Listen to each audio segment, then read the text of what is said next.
Hello guys, Namaste. Welcome Master Ayush Mentorship, where we will discuss about the editorial of a Hindu PIB All India Radio. At first, we will discuss about the editorial of the Hindu. First is the silence of a core is equality in school. देखिए ये एक articles है the Hindu के अंदर आया है। तो इसके अंदर जो गवर्नमेंट्स ऑफ इंडिया है मतलब सुप्रीम कोर्ट ने यूपी गवर्नमेंट से पूछा है कि आप इस पे साइलेंट क्यों हैं कि एक बच्चे को मुजफ्फरनगर में छोटे से बच्चे को आपने भी देखा होगा तो छोटे से बच्चे को मारा गया, उसके चाटा पाड़ा गया, उसको सेंटिमेंट को हर्ट करा गया, ठीक है? और उसके फंडामेंटल राइट्स जो होते हैं उनको हर्ट करा गया, आर्टिकल 14 आर्टिकल 15, ठीक है? और उस बच्चे के साथ आप देखेंगे कम्युनिकल्स इस तरीके से कम्युनिकल्स जो होते हैं वो भी इसको सेंटिमेंट को हर्ट करेगा। तो ये कोर्ट सुप्रीम कोर्ट में पहुंच गया था, तो अब उसके माननीय न्यायालय ने इसके ऊपर एक अधीन आदेश जारी करते हुए जो यूपी गवर्नमेंट है उससे जवाब तलब करने को मांगा है, ठीक है? दूसरा हमारे one nation one election simultaneous election हो रहा है, इससे हमारे क्या-क्या फ़ायदे होंगे, क्या-क्या नुकसान होंगे, ठीक है?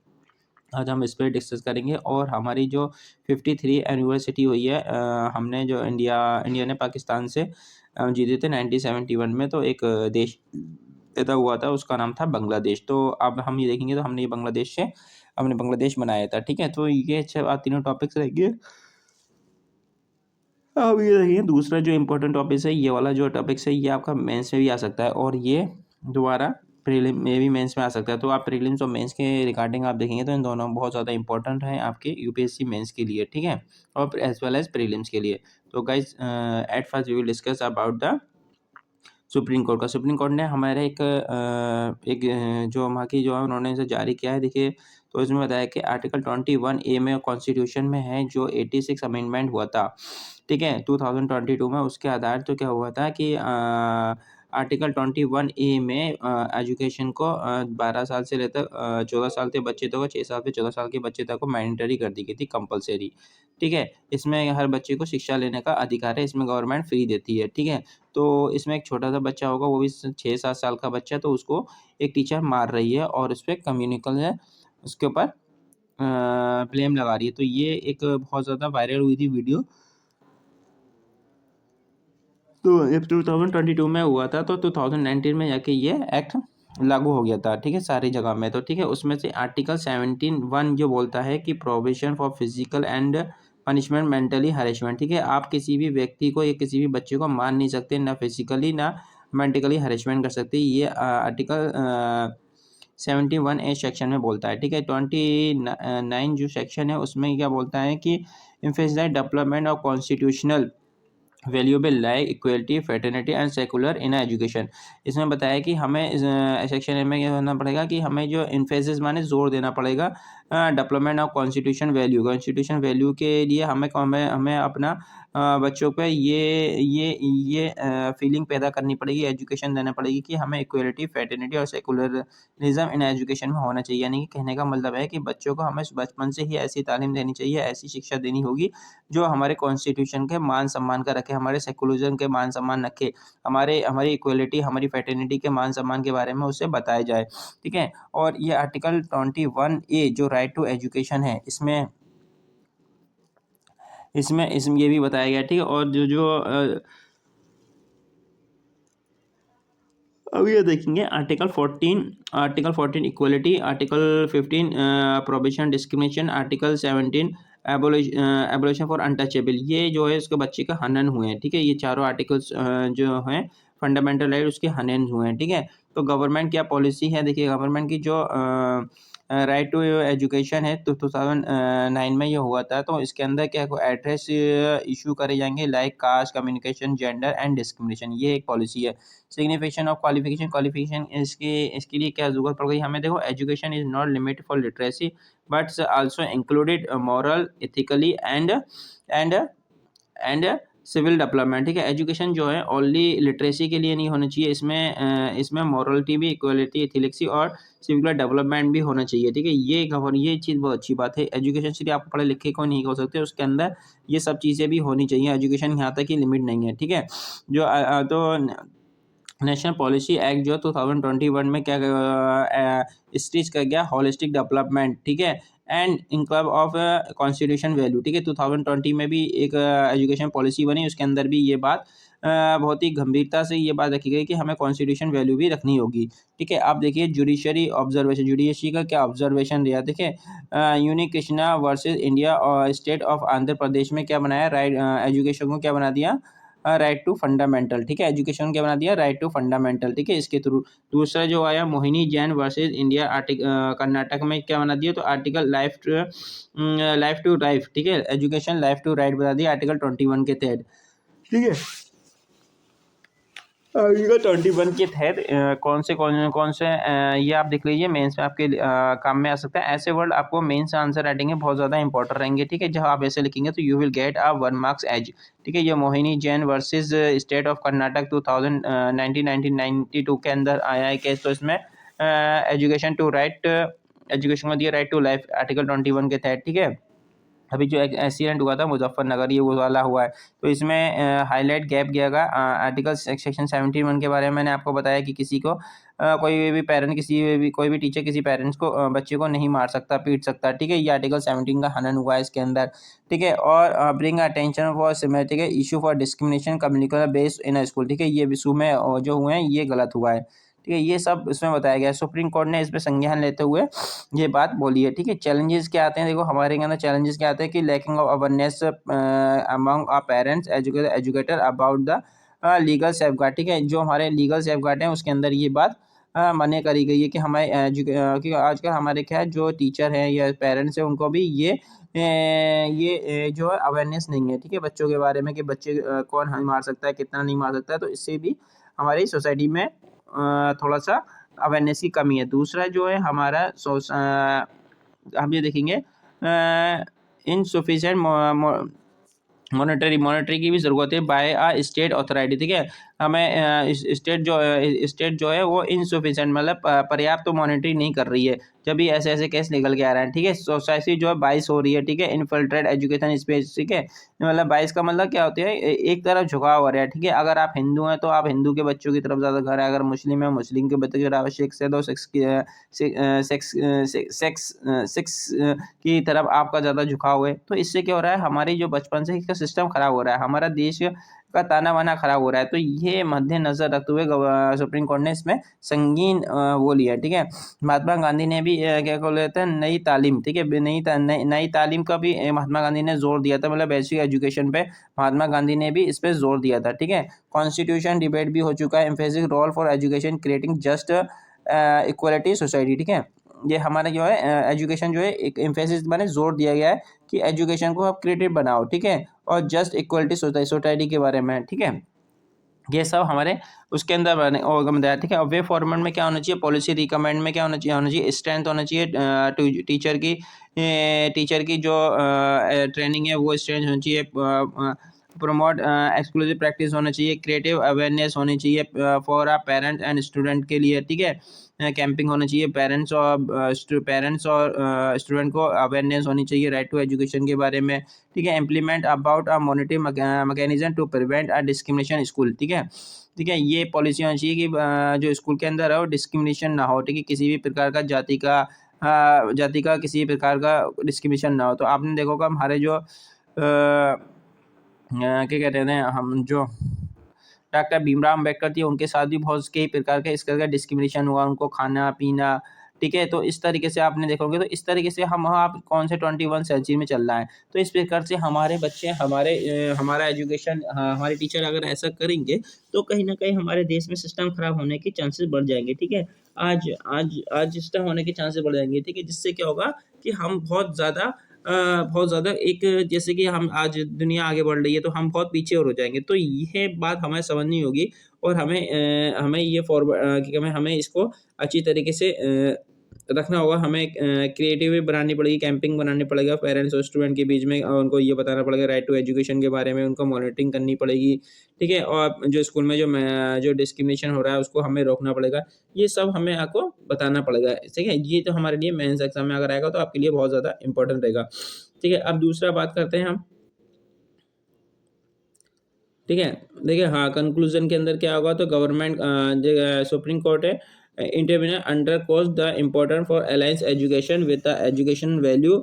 Addressing these issues are critical shape or responsible citizen and ensure a social harmony. ठीक है, सोशल हारमोनी के बारे में गवर्नमेंट को इसको बताना पड़ेगा। यानी कहने का मतलब ये है कि सुप्रीम कोर्ट को जो भी कंक्लूजन होगा सुप्रीम कोर्ट को underscore important alliance of constitution value. ठीक है, यानी कि जो सुप्रीम कोर्ट है उसको अंडर अंडर कोर्स करना पड़ेगा कि मैं ये चीज़ मद्देनज़र रखनी होगी कि हमारे जो कॉन्स्टिट्यूशन वैल्यू को पर्याप्त रखा जाए। ठीक है, यह नहीं कि जो भी कॉन्स्टिट्यूशन वैल्यू है की वैल्यू की इसकी इसकी इसकी उल्लंघना हो, इसकी उल्लंघना नहीं होनी चाहिए कॉन्स्टिट्यूशन को, ये ध्यान में रखना पड़ेगा। ठीक है, अब दूसरा आता है हमारे वन नेशन वन इलेक्शन के बारे में। वन नेशन और वन इलेक्शन के बारे में, तो वन नेशन और वन इलेक्शन के बारे में क्या हुआ है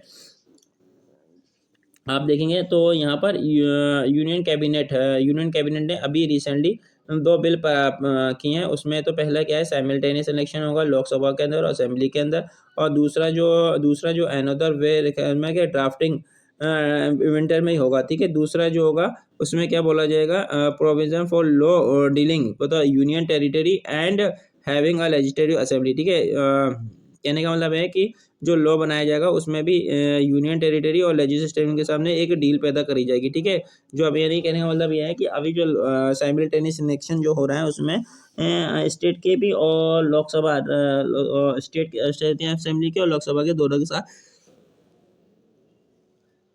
दोनों के साथ एक तालमेल बिठा के उन दोनों को साथ को एक साथ कराया जाएगा। ठीक है, उसमें देखो सबसे इम्पोर्टेंट बात क्या होगी, हमारे देश में अगर ऐसा हो जाता है तो आप ये ध्यान रखिए ये देश के लिए कहीं ना कहीं बहुत ज़्यादा घातक हो सकता है।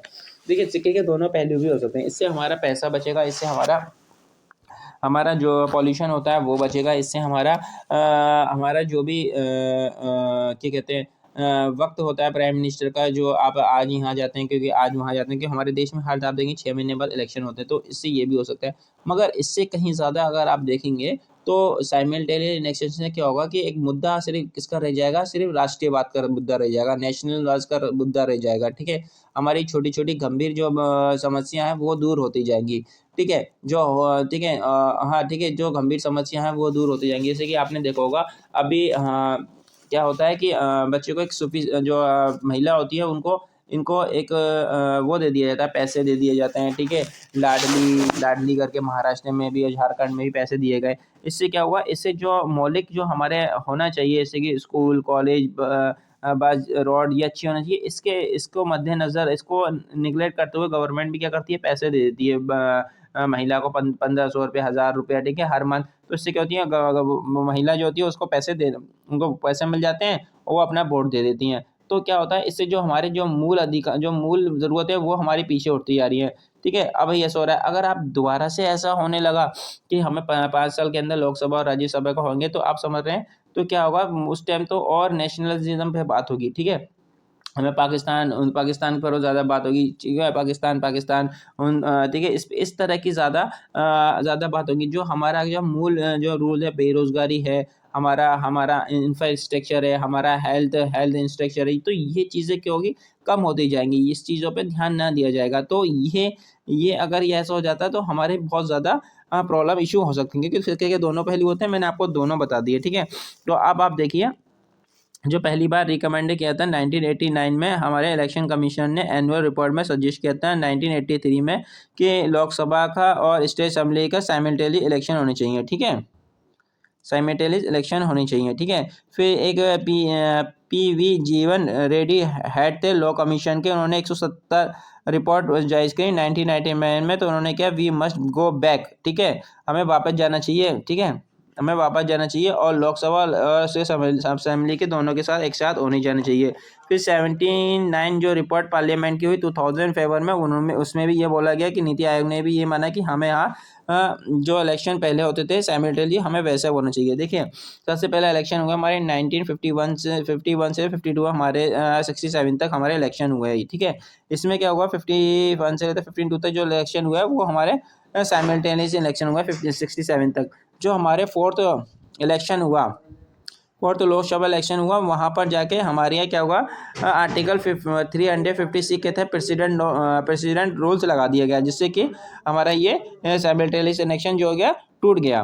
अब आप देखेंगे हमारी जो कॉन्स्टिट्यूशन और लीगल प्रोविज़न है आर्टिकल 33(2). आर्टिकल 32 में क्या होता है कि लोकसभा 5 ईयर तक रहेगी जब तक कि वो डिसॉल्व नहीं हो जाए, इससे पहले जब तक वो डिसॉल्व नहीं हो जाए। दूसरा आर्टिकल 172 में क्या बताया है कि सिमिलरली प्रोविजन है फॉर स्टेट लेजिस्लेटिव का, यानी कि स्टेट लेजिस्लेटिव 5 साल तक रहेगी जब तक कि वो खुद डिसॉल्व नहीं हो जाए। और आर्टिकल 356 में क्या होगा, प्रेसिडेंट रूल्स बता दिया गया है कि प्रेसिडेंट रूल्स के अंदर भी आप प्रेसिडेंट रूल लगाया जा सकता है। ये हो गया। अब इन तीनों के अंदर ही हमारा क्या चेंजेस कराया जाएगा, इन तीनों के अंदर ही हमारा चेंजेस कराया जाएगा। अगर ये तीनों हमारे अलग अलग रहेंगी तो इससे क्या होगा, चेंजिंग हो जाएगा, ठीक है। और अब आप देखिए दूसरा है हमारा दूसरा जो हमारा अगर आप देखते हैं तो हमारा क्या है, जो वोटर हैं जो 900 मिलियन वोटर्स हैं वो भी साइमल्टेनियसली इलेक्शन देंगे। देखिए इससे क्या होगा, साइमल्टेनियस में होगा कि हमें अगर हम लोकसभा में जिसको हम वोट देना चाहते हैं, प्राइम मिनिस्टर को बताते हैं, तो उसी को हम सोचेंगे वही हमारे स्टेट में रहे। इससे क्या होगा, हमारे हमारे जो वोटर है उनके दिमाग से खेला जा रहा है, आप देखेंगे कहीं ना कहीं। क्योंकि अगर वो उनको वोट दे रहा है तो वही सोच रहा है कि यार one election one vote, one election one national one election होना चाहिए।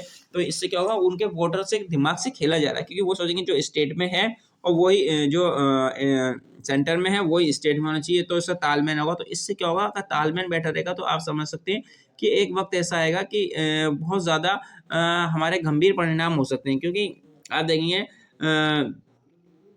डॉक्टर भीमराव अम्बेडकर जी ने बोला था कि एक वक्त ऐसा आएगा कि आपको देशभक्ति के नाम पे आपको देशद्रोही कहा जाएगा। तो वो चीज़ शायद हो सकती है, क्योंकि जब इस तरीके से गंभीर परिणाम अगर आपको होंगे, अगर साइमल्टेनियस इलेक्शन होना हो जाएगा तो आपके आपके माइंड से खेला जाएगा। क्योंकि आप ये सोचेंगे जो स्टेट में, जो सेंट्रल में है वही स्टेट में होना चाहिए, ठीक है। आप ऐसा तो नहीं होता, क्योंकि अगर दोनों ही टीमें एक साथ होती है ना, तो आप एक वक्त ऐसा आता है कि अगर एक एक ही इंसान के पास पूरी पावर हो तो एक वक्त ऐसा आता है कि वो तानाशाह बन जाता है, ठीक है। तो फिर क्योंकि देखो सेंटर में भी वो एक ही करेगा। अगर मान लीजिए कांग्रेस सेंटर में है तो कांग्रेस यूपी में भी होगी, तो वो तानाशाह वाला रोल हो जाएगा, ठीक है। वो इनकी करेंगे, आप जो भी कर लो, तो वो एक डेमोक्रेसी में इस तरह से होना नहीं चाहिए, ठीक है। मगर इसके फायदे भी हैं अपने। इससे क्या होगा, हमारा कॉस्ट बचेगी, हमारे हज़ारों रुपया बचेगा, हमारी सिक्योरिटी जो इधर से उधर होना चाहिए वो बचेगा, पॉल्यूशन से जो होता है वो बचेगा, ठीक है। ये सब हमारे लिए मॉडल ऑफ कॉन्डक्ट है जो बार बार लगता है, वो हमारे लिए बचेगा। ये सब हमारे लिए क्या होगा, बहुत ज़्यादा यूजफुल रहेगा, ठीक है। और चैलेंजेस उसके कॉन्स क्या आएंगे, देखो ये प्रैक्टिकली चैलेंज क्या आएंगे। देखो election are required for amending constitution, addressing logistic issue. देखो हाँ, जो लॉजिस्टिक इशू है वो ज़्यादा क्या होगा, हम उस पर हम ध्यान नहीं दे पाएंगे, क्योंकि कोलैप्स होगा हमारे यहाँ, ठीक है। फेडरलिज्म, जो हमारा फेडरलिज्म का संघवाद का ढांचा है, स्टेट और सेंटर का जो फेडरलिज्म का ढांचा है वो क्या होगा, हमारे टूटने लगेगा, वो कमजोर होने लगेगा। ये सब हमारे उसमें चालू होंगे। दूसरा आता है वे फॉरवर्ड। अगर वे फॉरवर्ड की आप बात करेंगे तो वे फॉरवर्ड में हमारे लीगल फ्रेम होंगे, लीगल फ्रेम होंगे। इसमें क्या होगा, वे फॉरवर्ड के अंदर आपको अमेंडमेंट किया जाएगा, ठीक है। वे फॉरवर्ड होंगे, इसमें क्या होगा, आपको वे फॉरवर्ड देखा जाएगा। तो इसमें क्या होता है, आपको लीगल फ्रेम, आपको जो भी अमेंडमेंट है उनको कराना पड़ेगा, एम्फेसिस करना पड़ेगा आपको। स्मूथ ट्रांसलेशन चल रहा है, ठीक है। मतलब बार बार ये कोई प्रेसिडेंट ना लगे, ठीक है। इससे क्या होगा, अगर लग जाएगा फिर दोबारा वही खानी हो जाएगी। तो ये सब चीज़ों को हमें ध्यान में रखना पड़ेगा। अब दूसरा जो आता है हमारे इंडिया और पाकिस्तान, बांग्लादेश में हमारा अभी वो हुआ। तो देखिए इससे पहले मैं आपको बता दूं, ये मैं आर्टिकल्स क्यों बता रहा हूँ, क्योंकि ये आर्टिकल्स हमें इसी में पढ़ाने पड़ रहा है। अभी ये आ सकता है एग्जाम में, क्योंकि अभी हमारे यहाँ विजय दिवस मनाया गया 53 एनिवर्सिटी। हमने पाकिस्तान से इंडिया बांग्लादेश को आज़ाद कराया और हम एक देश बना, उसका नाम हुआ बांग्लादेश, ठीक है। जब 1971 में जब बांग्लादेश आज़ाद हुआ तो हम दूसरे नंबर पे थे। हमसे पहले आई थिंक भूटान था, तो इसने इसको एक्सेप्ट कर लिया था इंडिया को, बांग्लादेश को, एक नया नेशनलिज्म नाम से, ठीक है। तो हम दूसरे नंबर पे थे, याद रखिएगा, हम दूसरे नंबर पे थे जो हमने बांग्लादेश को एक नया देश मान लिया था, ठीक है। और आपको पता होगा रविन्द्रनाथ टैगोर ने भी जी हैं जो हमारे देश के राष्ट्रीय गान लिखा है, और उन्होंने बांग्लादेश का भी एक राष्ट्रीय गान लिखा है। तो ये सब चीज़ें बातें आपको पता होनी चाहिए, ठीक है। ये सब आपको देखिएगा, हमारे जो बिटवीन जो वो है, इसमें आपको देखेंगे तो इनमें कल्चर, लैंग्वेज, सेकुलरिज्म, डेमोक्रेसी, ठीक है। ये सब जो होता है हमारे उन दोनों के देशों, हमारे दो कंट्री हैं, उन दोनों के जो बहुत ज़्यादा सिमिलरिटी है, ठीक है। ये हमारा विजय दिवस मना रहे हैं 16/13 से लेकर 16 अगस्त 16 दिसंबर तक, ठीक है। हमारी अब बात करते हैं हमारी यहाँ अगर आप देखें तो दूसरा है हमारा सिक्योरिटी के बारे में, तीसरा है हमारे शेयर वाटर के बारे में, कनेक्टिविटी के बारे में, पावर ऑफ एनर्जी के बारे में, कल्चर के बारे में, बायलेटरल ट्रेड के बारे में, ठीक है। ये सब जो है हमारे उसमें दिया हुआ है। ये सब जो है हमारे इसमें देखिए security and border management, security और बॉर्डर मैनेजमेंट के बारे में आप बात करेंगे तो हमारे देखिए सबसे ज़्यादा हमारे कौन से देश से ज़्यादा हमारी बॉर्डर टच होता है वो है बांग्लादेश, ठीक है। 14,096.7 किलोमीटर हमारा बांग्लादेश से हमारा बॉर्डर टच होता है, ठीक है। आप ये बताएंगे कौन सी जो होती है पैरामिलिट्री जो हमारे बांग्लादेश की बॉर्डर पे लगी थी, तो आप मुझे उसका नाम बताएंगे, ठीक है। ओके गाइज, दूसरा है हमारे देख लिया, मैं आपको बता रहा कौन कौन से स्टेट से लगा है। आसाम, वेस्ट बंगाल, त्रिपुरा, मेघालय, मिजोरम, ठीक है। इन सब चीज़ों से हमारा ये सब स्टेट है इससे बांग्लादेश टच होता है, ठीक है। इंडिया बांग्लादेश में लैंड बाउंड्री एग्रीमेंट भी हुआ था कंफोज 2015 के अंदर, ठीक है। इसमें क्या हुआ था हमारे जो ठीक है एक एग्रीमेंट हुआ था लैंड फॉर, उसमें क्या होता है हमारे जो एक्चुअली क्या था राजा थे यहाँ के और वहाँ के वो कुछ जगह हार गए थे, ठीक है। हमने क्या हुआ था बांग्लादेश को कुछ जगह हमने उनको दे दी और उनकी जगह हमने ले ली, यानी कि हमारे जो इंडिया में कुछ एरिया था जो बांग्लादेश का था और बांग्लादेश में जो ऐसा एरिया था वो हमारा था, ठीक है। जो राजा वाजा खेलते होंगे तो उनके थ्रू वो ये ऐसा जगह हारने जीतने का था, तो हमने अपने देश को हम आपको मालूम है कि हम जो है अपने पड़ोसियों का बहुत ज़्यादा ख्याल रखते हैं, चाइना की तरह नहीं। तो हमने अपनी ये लैंड एग्रीमेंट जो था हमने इसको हमने बांग्लादेश से शेयर कर लिया, ठीक है। दूसरा जो आता है इंडिया बांग्लादेश में हमारे 24 कॉमन रिवर है जिसमें हमने जॉइंट रिवर कमीशन साइन हुआ था 1972 में, ठीक है। इसमें बांग्लादेश और इंडिया के बारे में कि जो एक तो इंडस रिवर है, दूसरी ये ब्रह्मपुत्र रिवर है, तो इसमें हमने बताया गया है, ठीक है। तो आप देखेंगे तो गंगा गंगा गंगा गंगा वाटर ट्रीटी 1996 में हुई थी, ठीक है। इसमें बांग्लादेश और हम आपस में कंट्रीब्यूट करते हैं वाटर को, ठीक है। तो इसकी जो ब्रह्मपुत्र की एक और ट्रिब्यूटरी है उसको बोलते हैं टेस्ला ब्रह्मपुत्र की एक ट्रिब्यूटरी है उसको टेस्ला बोलते हैं। वो इंडिया और बांग्लादेश में फ्लो होती है, ठीक है, दोनों देशों में जाती है। तो एक ये कहाँ से ओरिजिन होती है, ये हिमालय से ओरिजिन होती है। किसके पास से, एक चुंटचान सिक्किम एक जगह है हिमालय के पास, वहाँ से ये फ्लो होती है और इंडिया बांग्लादेश जाने से पहले वेस्ट बंगाल की तरफ बहती है, ठीक है। तो टेस्ना बैरियर डैम जो हेल्प करता है for irrigation between upper Padma and Yamuna, ठीक है। ये जो टेस्ला बैरियर है ये दो इरिगेशन के काम में, खेती के काम में सबसे ज़्यादा यूज़ होता है, ठीक है। और दूसरा जो इम्पोर्टेंट बात है अगर आप देखेंगे 2011 में एक इंटरिम डील हुई थी, ठीक है। इसमें बोला था 42.5 जो उसका जो वाटर है वो इंडिया यूज़ करेगा, 37.5 जो वाटर है जो बांग्लादेश यूज़ करेगा, ठीक है। ये तो टीटी हो गई थी, ठीक है। दूसरी टीटी हुई फिर ठीक है। ये सब ट्रीटियाँ हमारी हुई, हमारे यहाँ जो ट्रीटी एग्रीमेंट हुआ था share surface water for Farakka barrier near a mutual understanding, यानी कि फुरका जो बैरियर है वहाँ पर हमने मद्देनजर रखते हुए ये ट्रीटी काम आई थी। ये एक ट्रीटी है, देखिए आप इसको पढ़ सकते हैं, दोनों ट्रीटी के बारे में यहाँ दिया हुआ है, ठीक है। आगे गाइज ये हिंदी में दिया हुआ है, आप बोलते हैं कि हिंदी में भी चाहिए तो हमने हिंदी में बना दिया है। गाइज ये सब हमारे लिए बहुत इंपॉर्टेंट है। ओके गाइज, अगर कुछ बात नहीं समझ में आई हो या कुछ कॉन्सेप्ट क्लियर नहीं होगा तो गाइज आप नीचे कमेंट बॉक्स में पूछ सकते हैं, जो भी आपका डिलेमा होगा I will explain each and everything in next video. Okay guys, और गाइज ये अगर प्लीज़ इसमें राइट टाइम बहुत लगता है एक वीडियो बनाने में, ठीक है। और आप जानते हैं आप बड़े बड़े जो इंस्टीट्यूट हैं, बड़े बड़े जो है जो बच्चा कि अपनी एजुकेशन अगर नहीं पढ़ रहा है, किसी ज़रूरतमंद के पास पहुंच जाए तो अच्छा रहेगा गाइज। प्लीज़ इसे शेयर ज़रूर करें ज़्यादा से ज़्यादा लोगों के पास, जिससे कि हमारी जो एजुकेशन है, हमारी जो स्कूल हम जो पढ़ा रहे हैं तो किसी एक बच्चे को पहुँच सके। Okay guys, thank you.